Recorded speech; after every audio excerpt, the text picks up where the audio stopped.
MT4D started off as discussions at the chamber, followed by a conversation between two Ghanaians in Barcelona at the Mobile World Congress 2019.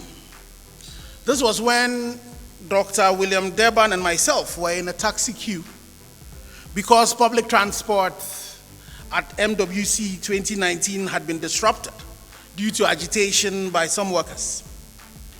The thought about the partnership was to birth a conference that would drive ahead Africa's advancement of technology from Ghana. Today we are here to launch the Maiden edition of MT4D under the auspices of His Excellency the Vice President, the digital avatar of our country. MT4D should grow to become a global event.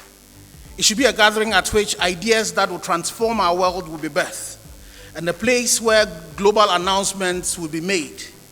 An event to put Accra on the calendar of all organizations who are planning to make global impact. But most importantly, it should be an event that gives the Ghanaian child a competitive advantage. To do that depends on all of us gathered here today, and those of us who are listening live on Star FM and on our social media streams. We're grateful to the support of His Excellency the Vice President, the Governor of the Bank of Ghana, and all partners, including our sponsors, speakers, and stakeholders, without whom MT4D would not have seen the light of day. The aim of the partners of MT4D is to make this conference an action-oriented one. It would go beyond the talk shop, but provide seeds and nuggets of ideas that would form recommendations to policymakers, legislators, regulators, and operators in the private and public sector, as well as the third sector, academia, and students. The intention is that beyond these 2 days, and before we gather again on the 9th and the 10th of March 2021 for MT4D 2021, we would have had other focused events on subsectors within the digital financial inclusion value chain to further develop and seek to implement the ideas that would emanate from MT4D 2020. Another product that we seek out of MT4D is collaboration between players. At this juncture, Your Excellency, the Vice President, ladies and gentlemen, join me in commending the Bank of Ghana, the Governor and his management and staff, especially Dr. Seto and the Payment Systems Services Department, for the collaborative manner in which they have regulated the sector from guidelines through to policy till today that we have the Payment Systems and Services Act 2019, Act 897. On behalf of our members and other stakeholders within the digital financial ecosystem, we commit to working in a more closer collaborative manner to ensure that the implementation of the Act and the actions that would spare Ghana from our current position of being the fastest growing mobile financial market into a global leader within the space. The representative of the governor. As the governor mentioned at the launch of the Payment Systems Advisory Committee, our concerns, including the minimal capital requirements, are receiving the governor's attention. We trust that all the issues with the implementation of the Act 987 will be dealt with in the interest of Ghanaians, especially the younger generation and those unborn.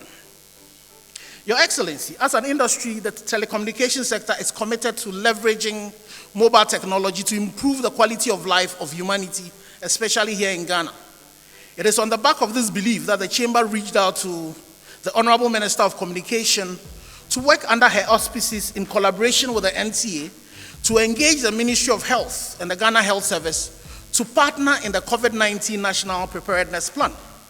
We concede that healthcare is not our forte, but we can support by deploying our telecommunication infrastructure and our people in awareness creation, social mobilization, and offering citizens the platform to access the right information at the right time from the right people, and dispelling false information as well as fake news.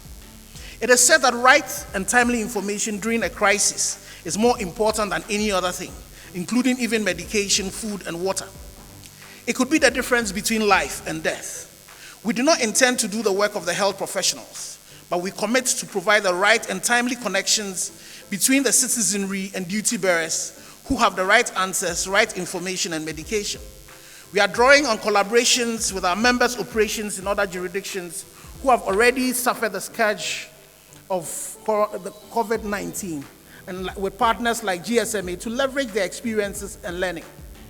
Your Excellency, ladies and gentlemen, it's our prayer and hope that the sector would continue to enjoy the support offered by the government, including the physical space, where mobile money would continue to be free of direct taxes, apart from the corporate taxes on profits that the EMIs are paying today, to enable and empower a lot more production so that we could rather tax the output of these other vertical businesses that ride on the rails of mobile technology for development.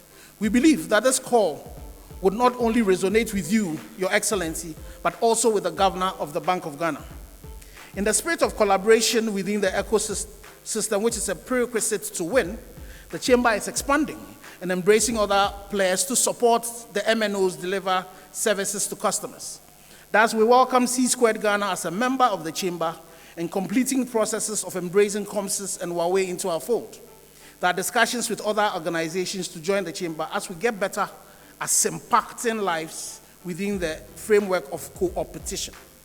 In conclusion, Your Excellency, ladies and gentlemen, let me remind all of us of a point I made at the launch of the interoperability service on the 10th of May 2018. We are making progress, but a reminder of what remains to be completed, so it captures the great minds that are gathered here today to think about it and offer us a national merchant services strategy I believe is apt. We need to craft a vision to fashion the interoperability that we have begun operating for over a year now into a full merchant services strategy for our country. Your Excellency, yes, as an industry, we are committed to engage to make this happen. The most pressing requirement is institutional capacity. Merchant services would require partnership with the best in the world. And yes, we have some of them gathered here today. We would have to ensure mission-critical levels of system availability. We would also have to define self-service integration processes to all platforms through a single interface we have built. We still have some distance to go on financial institutional arrangements and partnerships. However, with the momentum and collaborative partnership that we started with the launch of interoperability, which will continue to deepen at MT4D, we should build upon what we have started to ensure that we craft a world-class merchant service for the benefit of our people.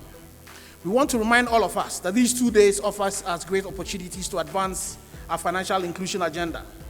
It should help us in finding ways to bring the 7 million unbanked adults reported in the 27 Global Findex report of the World Bank into the financial systems. We need to see how we can drive and grow merchant payments, agri payments, government-to-people payments, utility and school fees payments for all, pensions and investments, as we have done with remittances. We should also see that we grow new services, popularize what we have, including credits, savings and insurance, and trading on the stock exchange, to name just a few. It can be done. Yes, we will do it. With that, I welcome all of you to MT4D 2020. Nyawezo. Thank you all very much, and God bless us all.